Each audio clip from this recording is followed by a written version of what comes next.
as soon as I started hormones, and the life that I'm living now authentically, I just feel I'm me finally, and I'm at peace. Welcome to Transparency Talk, a channel for trans people to tell their stories, share their successes, and inspire others with some much needed good news, especially in the current political environment. I'm your host, Ember Belrad, a 44-year-old woman of transgender experience. If you want more trans-positive content like this, please hit that subscribe button and ring the notification bell. Welcome to Transparency Talk.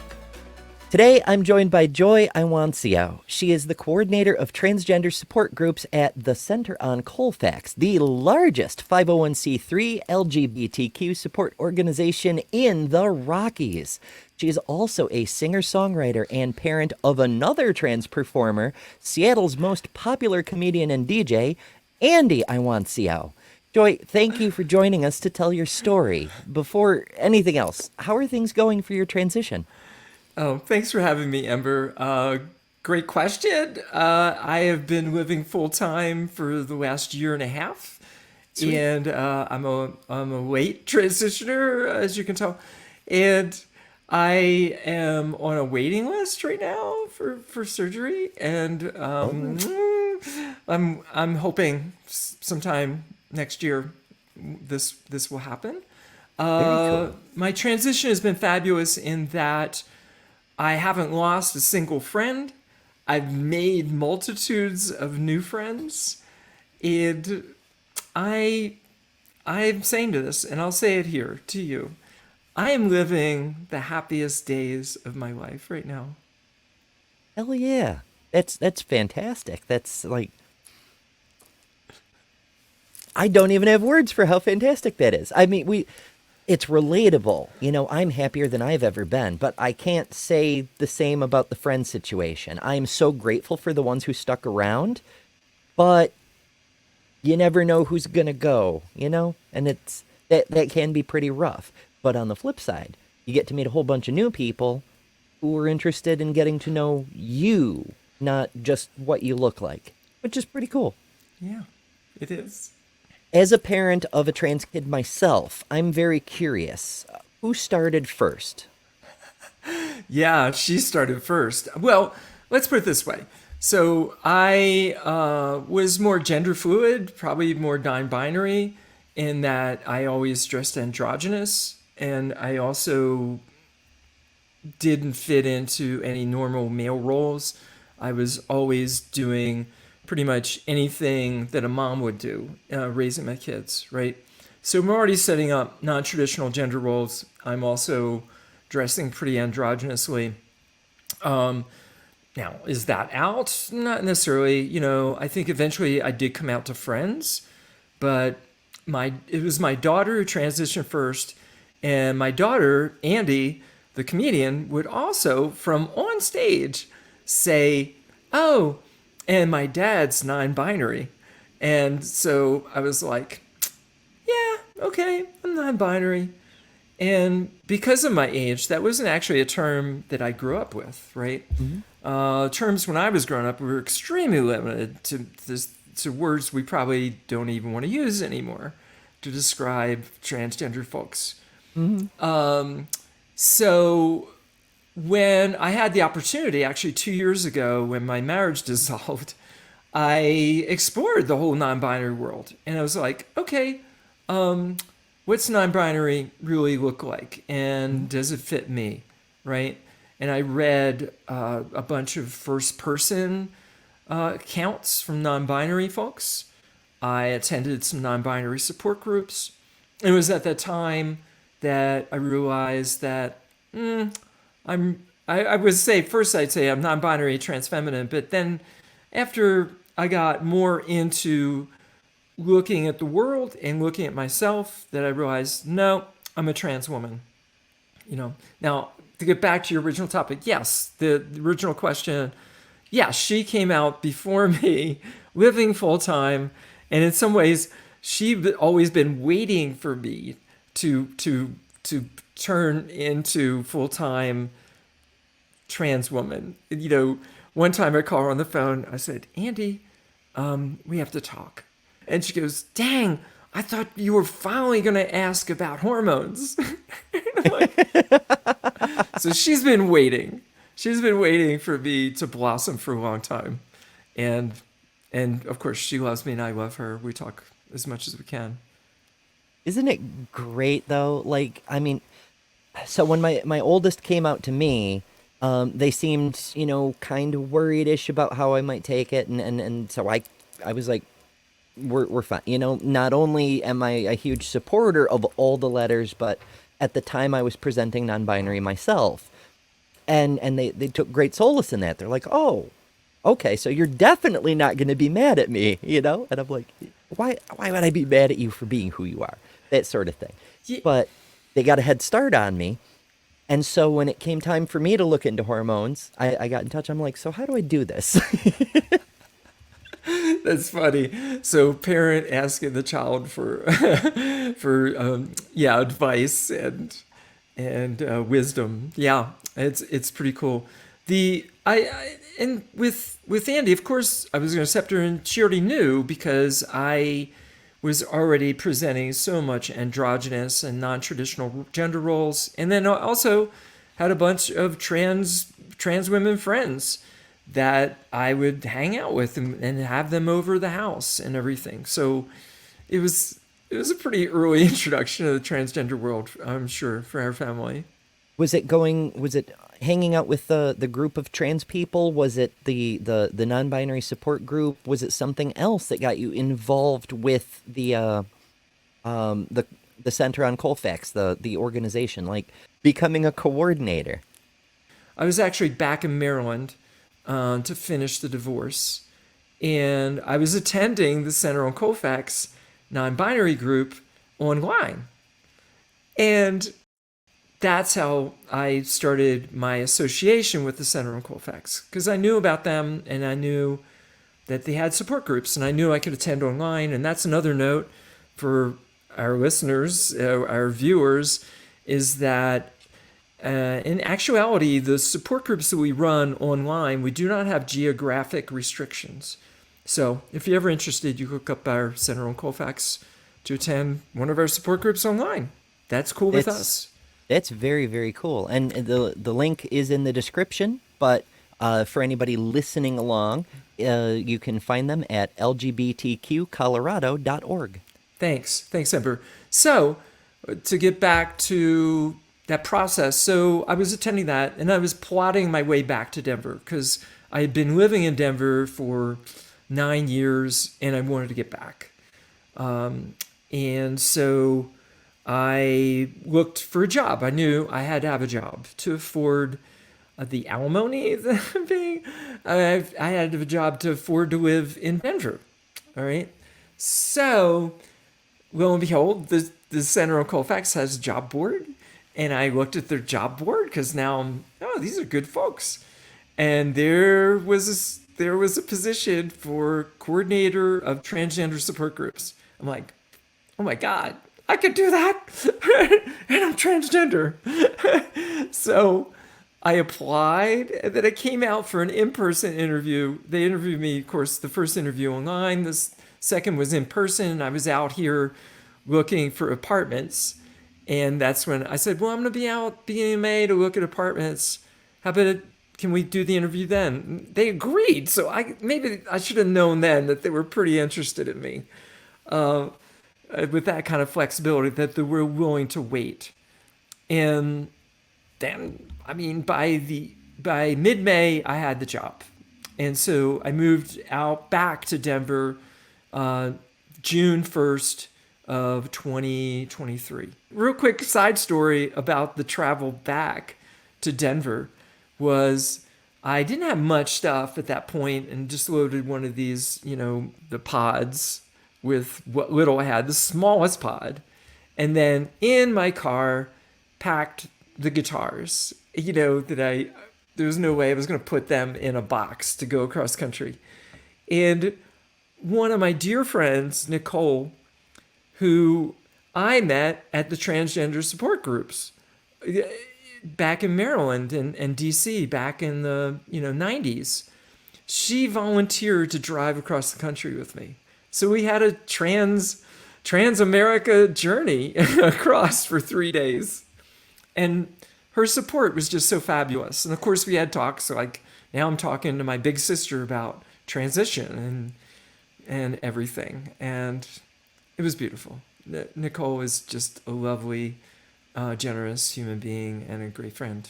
That's really neat. It's great to have company. It's great to have it. What an experience, right? Like the transition from the East Coast across the plains and up to the mountains. It's so symbolic. I don't know. I'm silly. Could no, I like it. It could be worthy of a song. I'll remember that. Yeah, Perhaps. it was so much safer going across the country with someone else. Oh, definitely. Especially the middle parts where they're, doing their best to commit war crimes. As we're recording, I just did a news program this past week about trans politicians running in Ohio. Despite the aggression in the state, there's 4 of them that I was able to find, and they're all.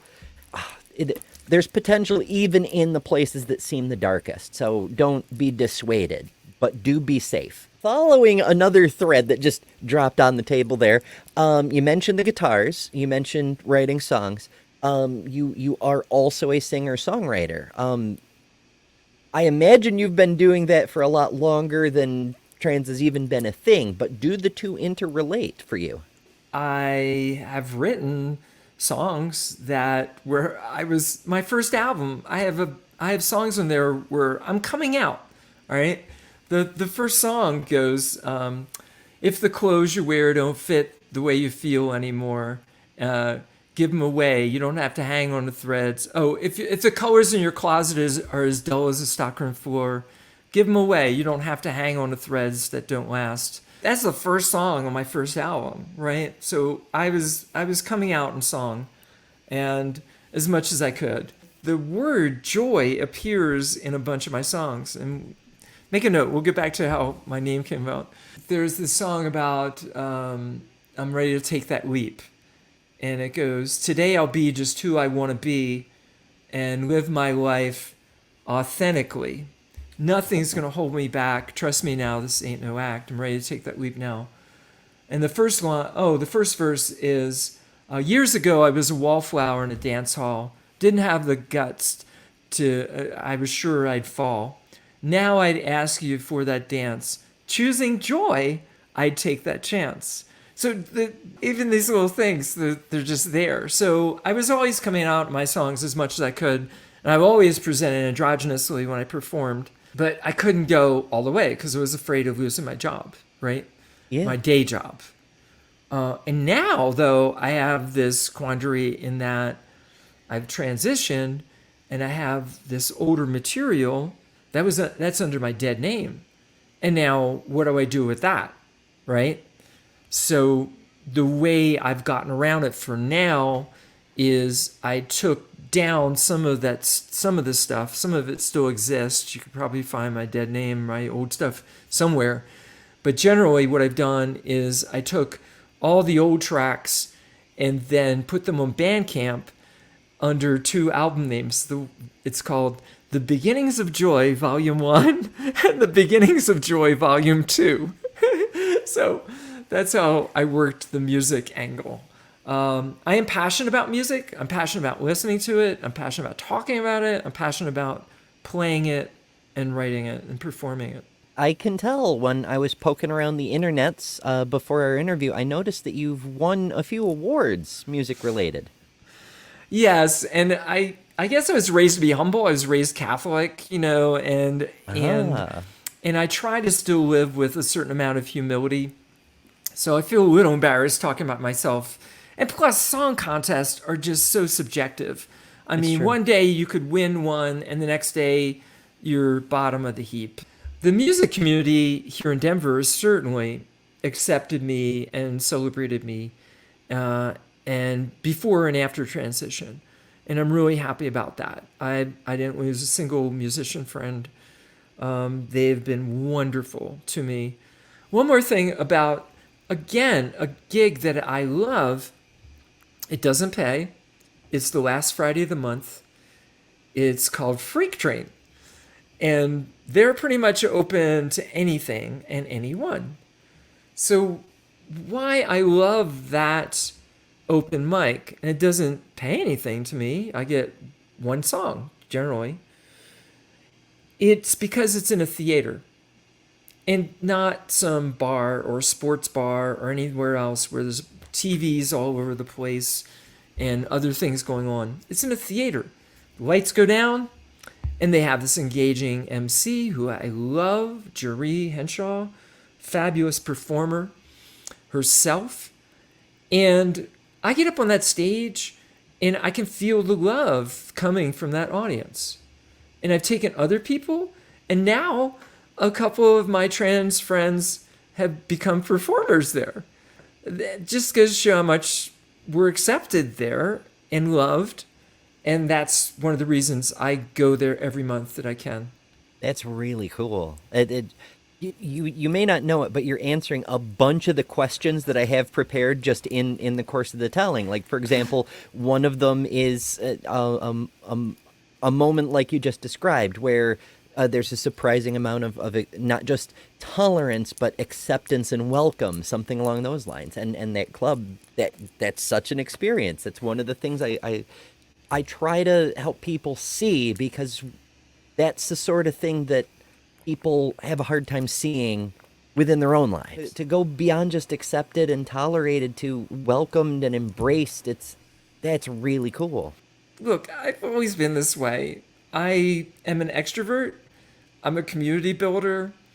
I love people. I want to get to know people. And I think it just gets it gets reflected back to me because I am so accepting of them, of others, anyone I meet, and I am always, for the most part, joyful and confident. And I think when people meet a trans person that looks happy, looks confident, and has some gifts to offer to the community, who's not saying, "Oh, give me, I need stuff. You got to give me stuff," kind of thing. I think that's where all of a sudden it's a wonderful ride after that, because they now love us, Yeah, because there is a bit of a difference. Like the general goal across the population is to be treated as we're just people. We're just people like everyone else, and that is ultimately the goal. But when people can see you as an individual, and this is not just for trans people, but like to see you as a person who has something to offer, and they can get past age or gender or transness or race or any other potential barrier, and just connect with the person and say, "I value you." That's amazing. Yeah, and that you've definitely put the essence there. Yeah. Where do you want to go from here? Well, I'm looking forward to surgery so that I feel even more whole. And I've already felt so much more whole as soon as I started hormones, and the life that I'm living now authentically. I just feel I'm me finally, and I'm at peace as well. So having that at peace, it's kind of like I don't have a whole lot more goals, kind of thing. I always am working on my music. I always want to be a better musician. I want to be a better songwriter. I work on my craft.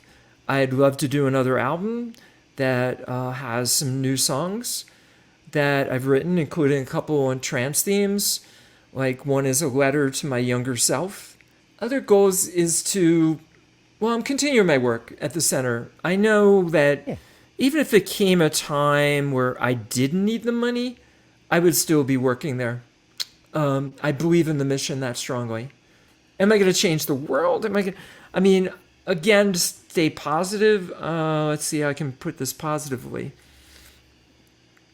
I am ready to be the strongest advocate possible for transgender folks, and if you want to call that being a warrior, a peaceful warrior, then that's where I will go if I need to. Yeah, that's a viable thing. There have been a couple examples throughout history of non-violent but aggressive resistance. And I'm a strong believer in nonviolence. Touching on what you said earlier about how you don't know how much it might go towards, like, are you going to change the world?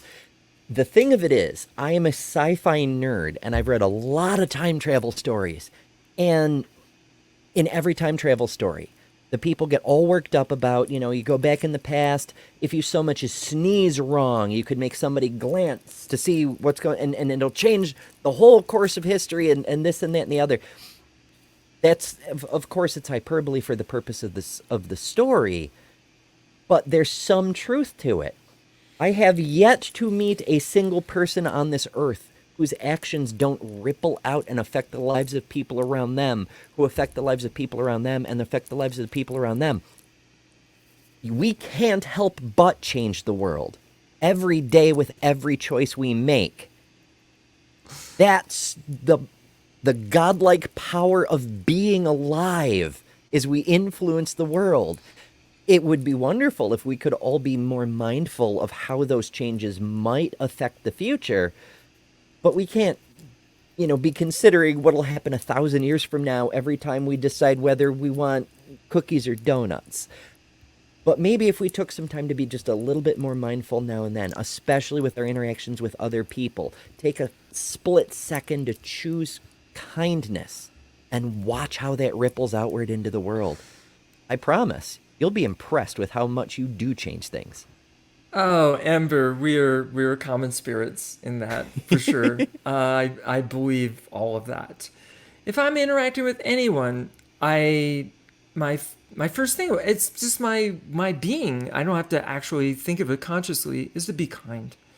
And that means if I'm walking into a counter for coffee, if I'm going at the grocery store, if I'm just encountering someone on the street, if encountering someone in the building, is just to be kind. I love that T-shirt. It says "Humankind, be both." So Nice. I think I haven't that's seen one of those. yeah, that's a great one. But now I'm thinking too of these ripples and something I love to get back and talk just a little bit about my work at the Center in Colfax. So what I do is I run some of the support groups, but I also train the facilitators to run support groups because we are peer-led support groups.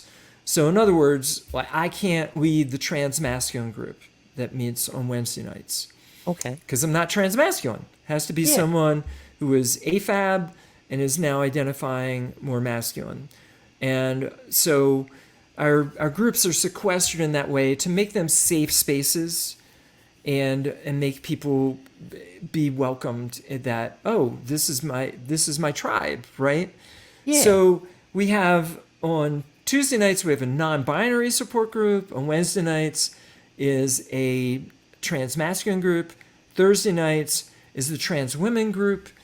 And then on Saturdays, we have an open transgender group that if you fit any of those categories, or you're questioning, or you're not sure what category you fit into, come to that support group meeting. We've added support groups since I came on board. We're starting a divorce support group for transgender people, transgender folks who have been through divorce or going through divorce, because the reports were in our groups, and there was need that when they went to these other divorce support groups, sometimes it was just a bunch of cis men who were talking about their situation, and they had no idea of a transgender experience and what we face in a divorce and how it can be used against us, especially, unfortunately, even today when it comes to child custodies, which is really sad. And so we started that support group. We started a support group earlier this year for significant others, because now we got the divorce folks. Well, now we got folks who want to stay together. The significant other group is named after an Al Green song. Let's stay together. Let's stay together, you and me forever. That's the name of the support group for significant others. That meets once a month and it's run by a significant other. And she wanted to be a place where people could stay together and not just come in to gripe and, oh, I'm going to end this marriage or this relationship because now my partner's trans. Instead, it's finding solutions, certainly find community to make that happen. And it's interesting. And then we're starting another group next month for trans families. These Colorado are folks that come here from other states. Colorado is thankfully a more progressive state. So we're having actually families moving from Texas, from Florida, from Oklahoma, from Ohio, and they're moving to Colorado so they can get care for their trans kids. Or maybe one of the parents is trans, or, so folks are moving here. So we're going to have a support group for them. And then I just want to say, it was interesting when I was training some facilitators, one of them was nervous because it was a new group. And I said, I want to tell you the unspoken title of all our support groups. And that is, you are not alone. And that speaks for the members of the group as a community, as a tribe in a good way. And it also speaks that we also have a community of facilitators. That's exactly why we're doing this, is because there's so many people out there who, in their community, they feel isolated, they feel alone. There's so many of us out there, and nobody is truly alone. I mean, be safe in the situation you're in. Extract yourself to live the life you need to live, but do it safely. Take care of yourself. We want to get to meet you, so make sure you're there to do that in the future. Be kind to you too. You matter. It's very rough for a lot of people, and I get that. Like, the whole point here is not to brush over the fact that things are very hard for a lot of people. As you just mentioned, there's a tremendous amount of people who are effectively refugees because the states they live in have become so hostile. But that's why we try to focus on the positive, because the world is so hostile towards us. It's up to us to try to bring some sunlight into the lives of people where we can. What has been the most rewarding or empowering part of the process? Finally getting to be me in my full authentic self. I know that this sounds cliche, like everybody says that, but it's very fulfilling. Yeah, and when I can look in the mirror and not see so much my old self, or I just start giggling like, oh my God, Joy, you're here. But it leads into the next question, which is as we go through our transitions, there's of course things we expect, things we are on the lookout for, things we hope for, but there's always some surprises too. What is something that's unexpectedly and a discovery you made about yourself that you weren't anticipating? One was I didn't think I could ever make it through electrolysis. And now I have one of my neighbors who's my friend, who is my electrologist, and we just talk for an hour and all of a sudden it's over. That surprised me. I didn't know I was going to be able to do that. And it really helps get through the process. Yeah, that's really cool, because I've heard a few people talk about electrolysis. The only other person I know who had a remotely positive experience listened to podcasts and such during her sessions. Everybody else is like, oh my God, it's so painful. I don't know how people know this. Well, what makes it beautiful, again, is that I'm talking to my friend, and and she's very interested in me, and so we have great conversations. To get connections like that is really neat, but also to take your mind off what's going on. Very nifty. Obviously, directing programs is the bulk of your work, but you mentioned advocacy is a component of what you do and what you hope to do. can you share a story of where you've connected with another person through advocacy, or helped someone, or something along those lines, perhaps? Sure.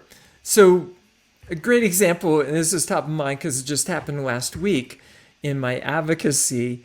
Last Friday was National Coming Out Day.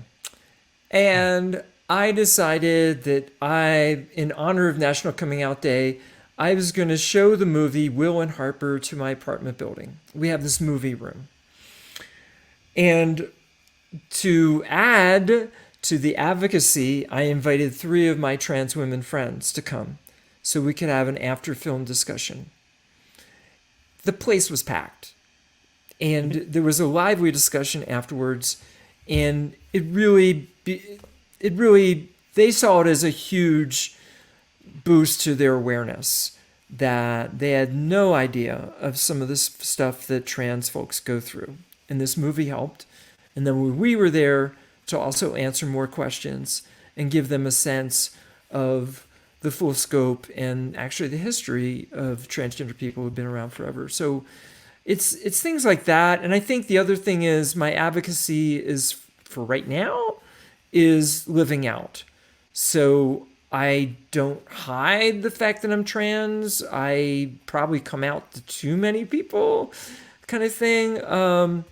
I'll wear buttons or other indicators. I have a trans bracelet that I wear.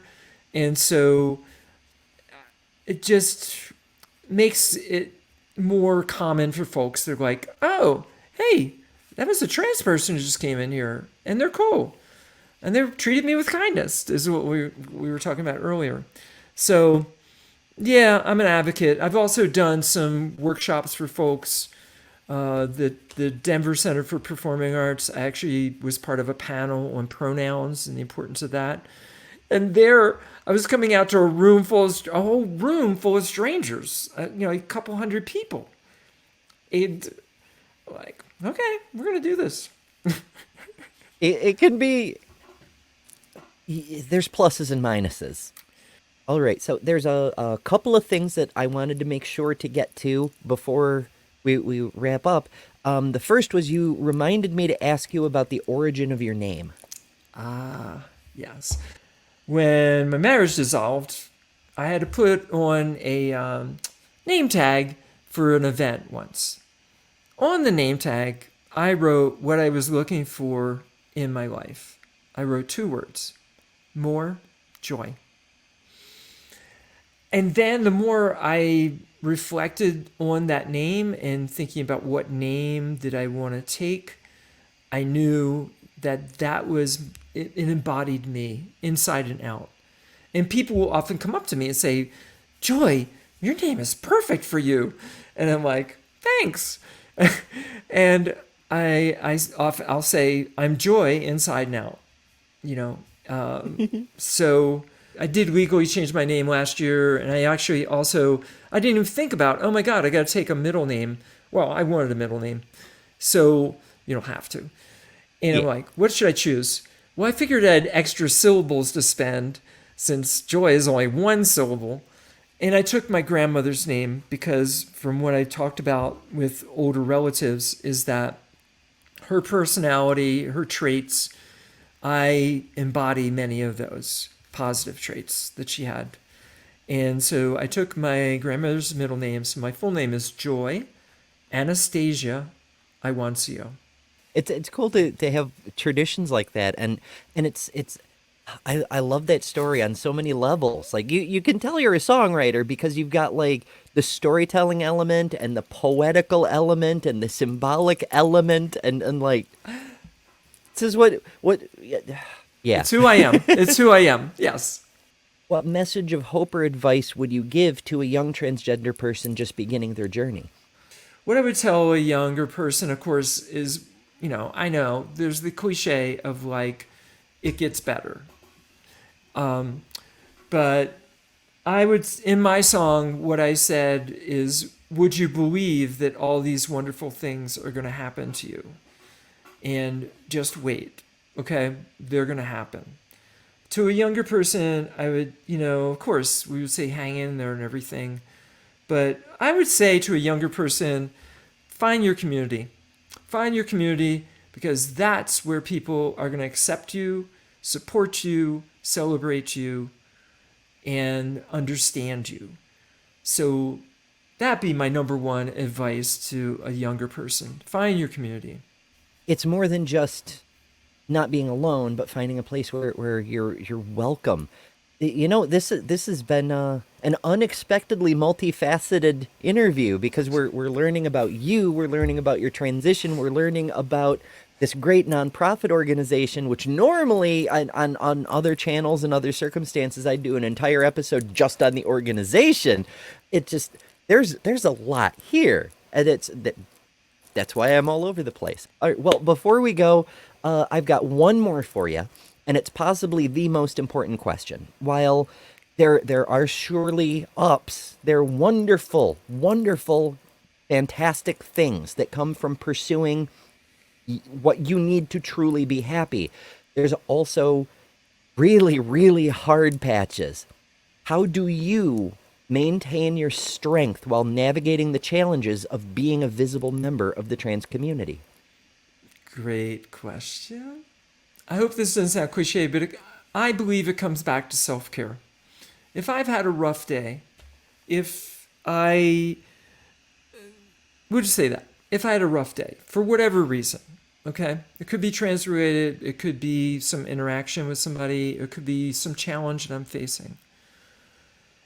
It is so crucial for our well-being to practice self-care. So I will do things that make me feel better. It might be relaxing, it might be reading, it might be playing an instrument, but self-care is what helps me get through those things.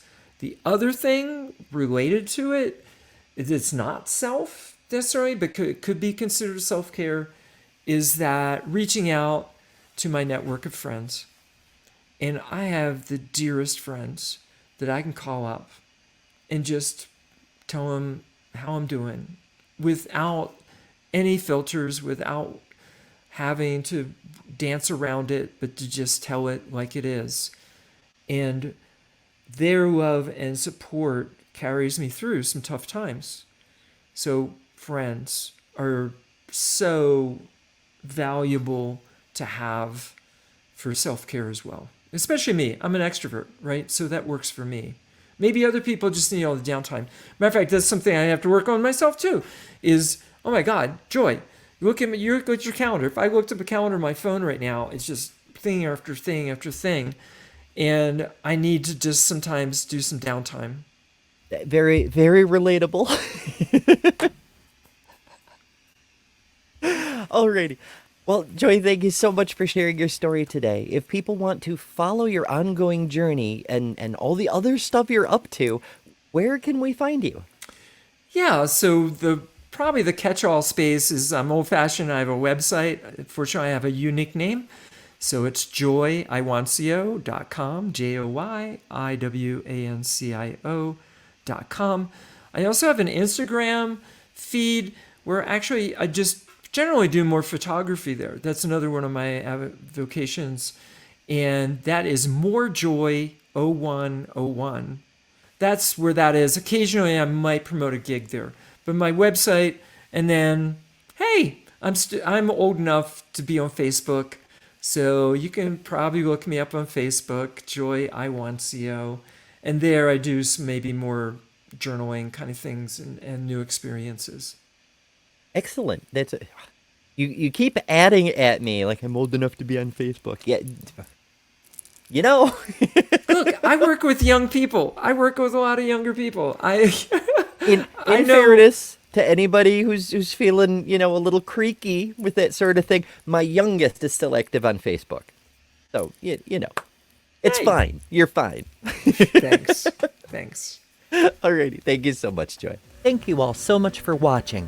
Positive reflections in our community are so important right now, so please do subscribe and consider sharing this video on all the socials to help get the word out about what we're doing here. If you'd like to support this show, a link to our Ko-Fi is in the description. If you'd like to share your story, you can email the show at transparencytalkshow@gmail.com. Until next time, stay positive.